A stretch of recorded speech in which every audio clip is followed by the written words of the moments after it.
Well, welcome everyone. Welcome to the Purple Inspiration Podcast, a space for extraordinary women leaders who rise above the noise. Today, my guest is an outstanding community leader who is involved in the East San Francisco Bay community in a lot of different ways. She calls herself a compassionate leader, a relationship builder, and a community advocate for hope and creative expression. And I can tell you, as someone that's known her for many years, she is that and a whole lot more.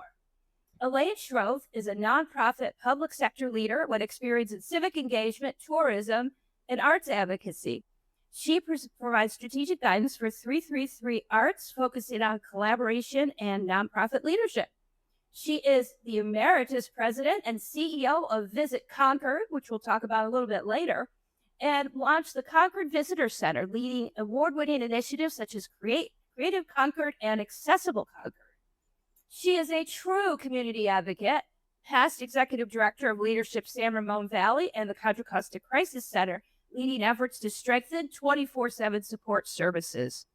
Elaine also worked for our state assembly member, Rebecca Bauer-Cahan, and she has held leadership board positions with organizations just like the Danville Area Chamber of Commerce, where I was the CEO. So we've known each other for many years. Our kids went to high school together. Welcome, Elaine. We're so pleased to have you with us today. Thank you, Judy. I'm thrilled to be here. This is great. It's going to be a lot of fun. Well, like me, you're a true believer in the value of community. So let's talk a little bit about community volunteerism, its value, not just to our communities, but to women who are in business. How can they look to give back? And what have you gotten out of the volunteer experiences that you've had? Yeah, Judy, thanks for asking. I would say absolutely. Community is what it's all about. I have been a long time business owner. I spent a few years after college in the finance world and auditing and as a business owner and then community member in the San Ramon Valley. It was really essential for me to be connected to the leaders and other like-minded community and business members that really wanted to uplift our lives, make the community great, make the workforce great. So really, I've always joined all the chambers in the area. I would join leadership groups and really became invested and involved with understanding other people's passions and the personal investment that really comes from owning your business, helping your business, and being a part of the community. So when I had my family and children in the San Ramon Valley area, it was also really important to understand all the community needs from an educational perspective. I think that just saying, there's good schools there is really not enough. So really became involved in the National Charities League there with one of my daughters. And I was able to lead the philanthropy group. So that's when I first started saying, wow, this is fantastic. There's so many other like-minded people that want to get out there and help and show their children how to be philanthropic and giving and empathetic. And so I realized I had started kind of early in my high school career just as a volunteer. And then at one of my first jobs, I started working at a domestic abuse shelter with Shelter Inc. And that really opened my eyes, seeing that there is just even the smallest amount of time is beneficial to someone. A hug is beneficial, Yes. and just really hoping that, these connections, that other people would make the connections. So I did a lot of work in Concord during before and during COVID, which was really helpful to see all the different needs. I've joined some impact groups, which are women empowerment is super important to me, as we all know. And so Impact 100 is a group of women. And then also just really opening those eyes for the young people, the young generation. I currently do a mentorship program with UC Davis college students, and I mentor 1 to 2 women a year that are first generation college students, just like myself. Well, that's amazing. You and I have always kind of been drawn to those types of causes. I knew that you had worked for the Crisis Center. You mentioned domestic violence. One thing I want to say that I learned through some of my work through California Women Lead is, domestic violence is not something that's only in low-income communities. It is everywhere. And in fact, some of the affluent communities have just as much of an issue. So I really do hope that those women, go to the Family Justice Center in Contra Costa County, which is on Diablo Road in Danville, go to any of the wonderful nonprofits that are doing that good work. And I really applaud you and appreciate you for doing that type of work. But now you've taken a pivot with 333 Arts, and I didn't know who they were at first until I started to look into what they do. And I know you've been one that's taken on a lot of challenging roles. You've done tourism, women in crisis, even for students. We both were managers of our local school bus program, if you can believe that. Both of us had that position. But I wasn't aware of your real true passion for the arts. So tell us about what 33 Arts is about, what reimagining art in neighborhoods is, what shared culture is, community identity. How do those things all come together in the way that you're working with the arts community? Oh, that's great. Thank you so much for asking, because what I would say is I just love this.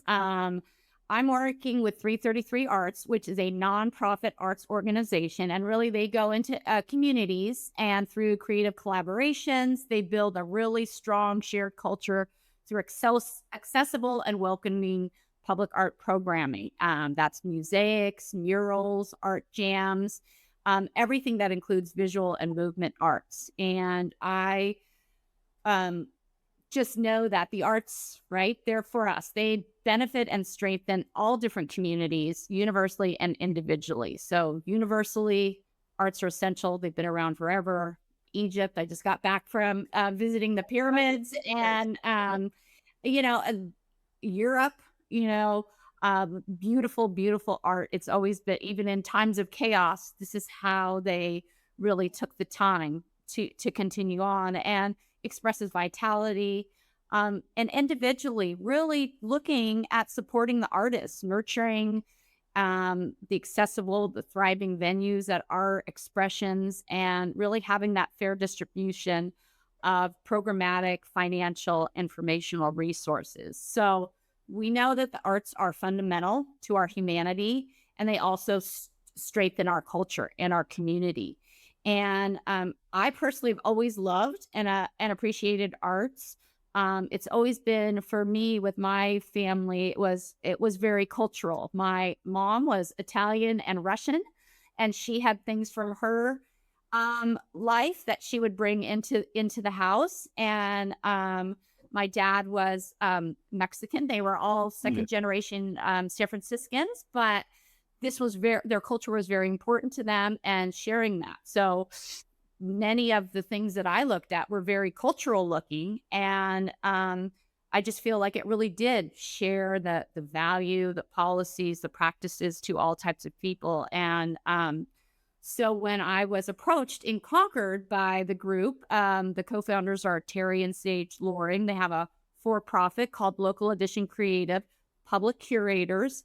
And they have a nonprofit. They want to give back to every neighborhood that they are in. So when they reached out to me and said, we think something is missing here in Concord, and that's the arts, I was like, let's do it. This is great. Let's figure out how to work it. And it was just such a cultural movement. And what I love that they do that is really important is going into each community, looking at it differently. It's not a stamp paste, here's a piece of art here. It's what fits what the community wants. So, I look at what you're doing now very different than what you've done before. And I've done the same thing. As you know, we relaunch ourselves. We still want to give back. We have that sense of community. Did you look at this kind of as a new relaunch for yourself, since it's quite different from working in the crisis center and working the other positions you had, tourism?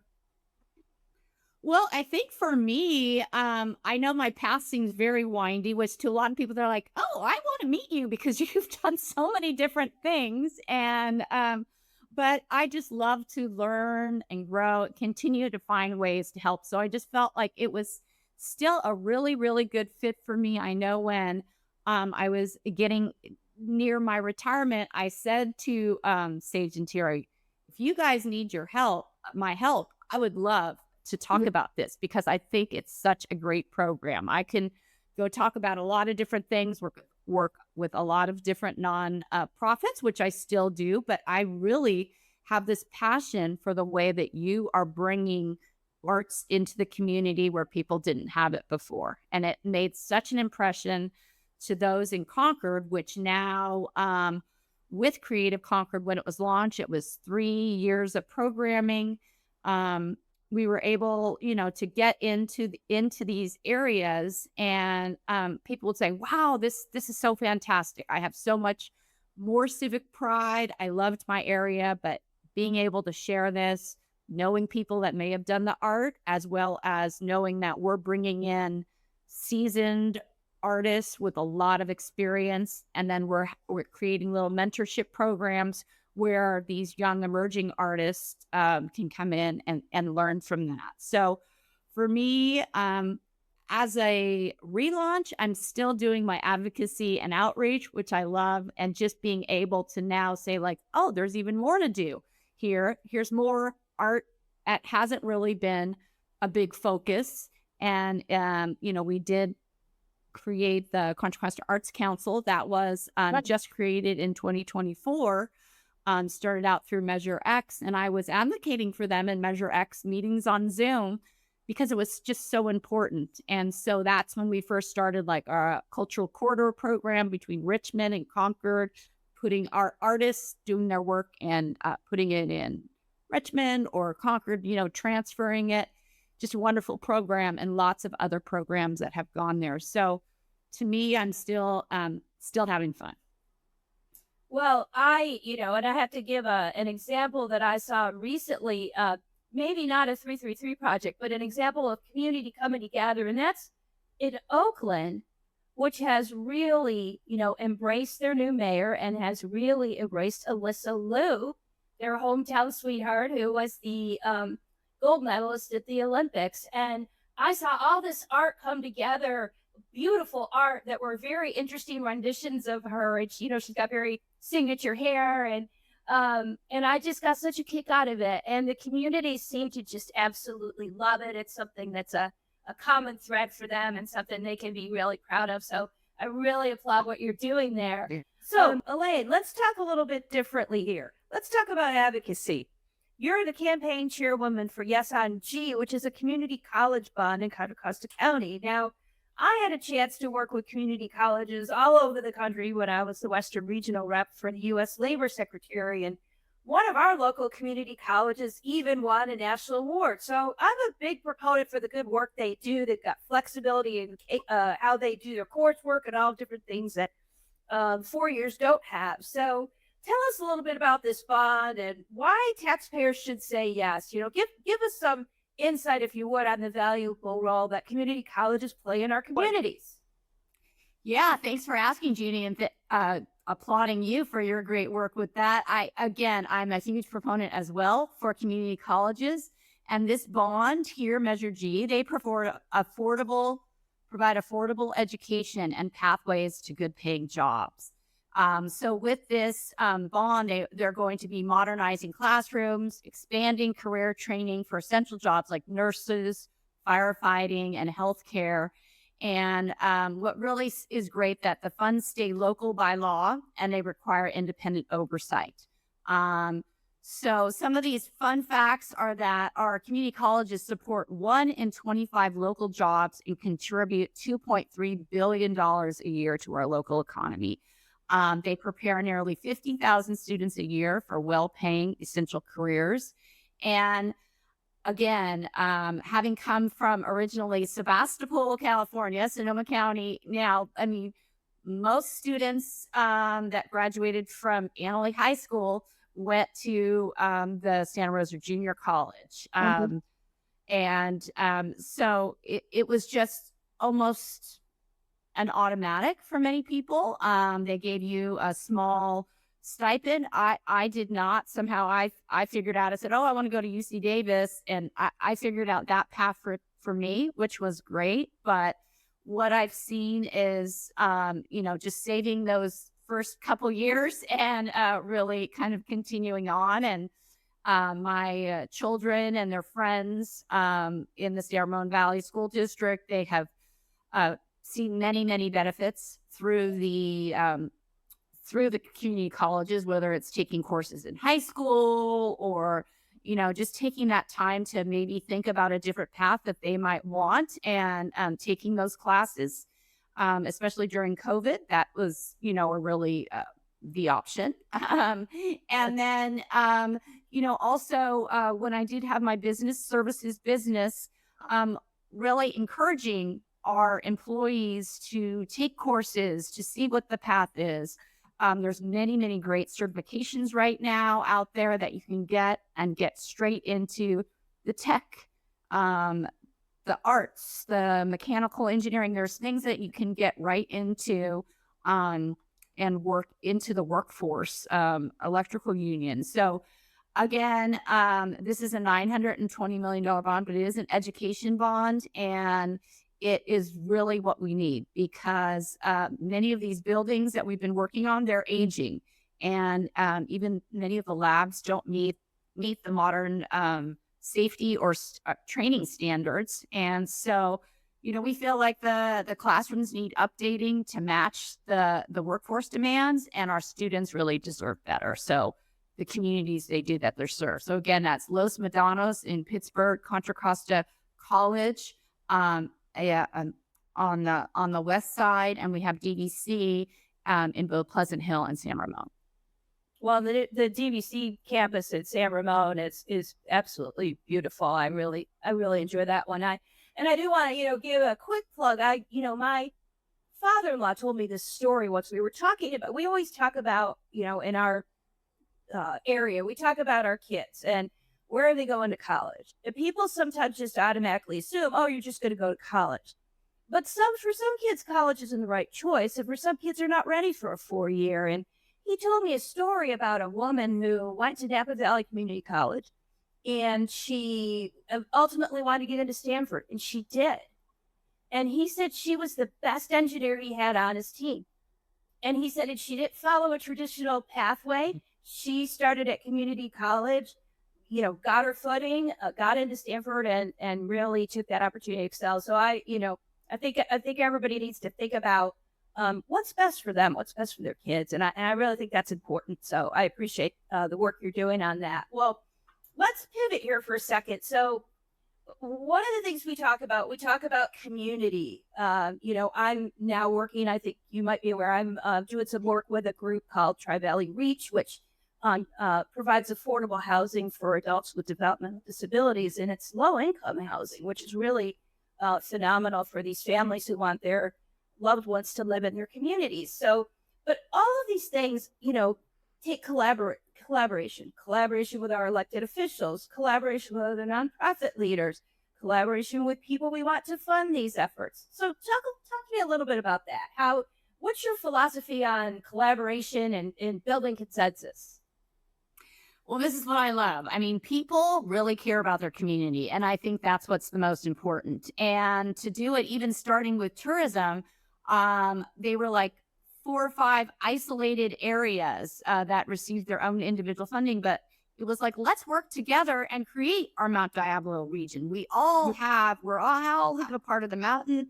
And so really that was really important to me, to get everybody together, to collaborate with the neighboring cities, the other destination marketing organizations, and then even continue on. So we created collaborations with Oakland, Berkeley, San Francisco Travel, Visit Yosemite as we're working with things. I worked with Visit Ventura down in Southern California on an accessibility program, the Accessible Concord, and even throughout the state. So it's like we can all be part of this. We were all part of like Route 66 where we stopped. There's historic Port Chicago on the way. So it needs collaboration to get that awareness. I feel like you can't be isolated and doing it on your own. And I know that working with Assemblymember Rebecca Bauer-Cahan, the community members would, call, but they're calling for the betterment of everything in our community. And that's what I really appreciated. And so then as a part of that, knowing that the elected officials in particular in our area, from Congress, Assembly, the supervisors, and the city officials, really knowing that together they're all on the same page and only collaborations and partnerships can make it work. So yes, there's many funding organizations that work together, or housing organizations that work together for the funding. There's also the Food Collaborative in Contra Costa County, different mental health services that are working together so that there's more voices and it's stronger altogether. You know, the 211 at the crisis center, they have the 211 resource database, which actually has over 800 nonprofits that are listed and able to help people in the community, from the community level up to the state level, the federal level as well, to get the resources that you need. And that's really important as we partner together. Who can I partner with? Who can I collaborate with to make this better? And of course, it also helps with your funding options too, when they're showing that you're trying to do more and make that broader reach. And I think that's really what it's all about, that broader reach, because people need to see what you're doing, and they can't know what you're doing unless you reach out. And I've always said, I've never been afraid to make a cold call. I'll call anybody, and I know you will too. And then once you're able to get in front of them and meet with them, you can have that conversation about exactly what your offering is and find out if there's an opportunity to collaborate and to connect. So I applaud you for that. Well, Elaine, you and I have known each other a lot of years. Like I mentioned, our kids went to high school together, and they were friends. What else would you like to leave our audience with today?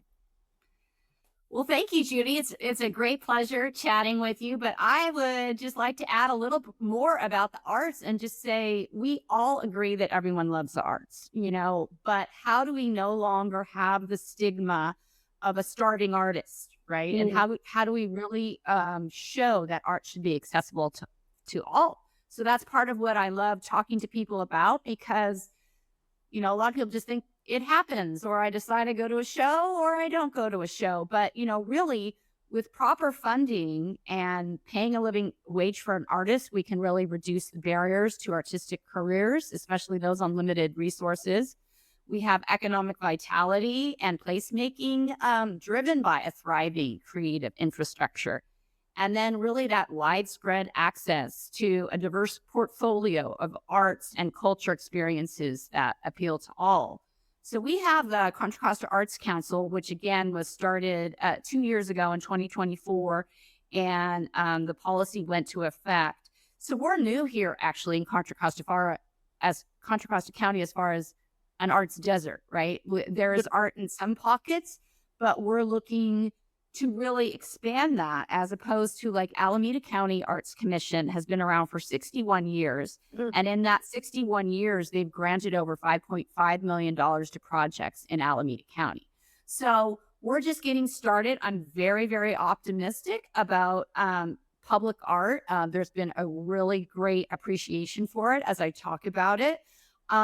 So I think that's just knowing that it's getting started, and we look forward to everyone's input, because again, we think it should be accessible for all, whether it's visual, whether it's movement art. But again, some fun facts when I was doing my advocacy last month at the Capitol were that arts and culture in California added 7.5% or $289 billion to the state's economy. So we're really making an impact. We employed over 825,000 workers in California, and their wages and benefits really came out to $136 billion. So again, we know that 37% of California adults attended live music. I know you love your country music, as well as theater or dance performances, and 20% attended art exhibit.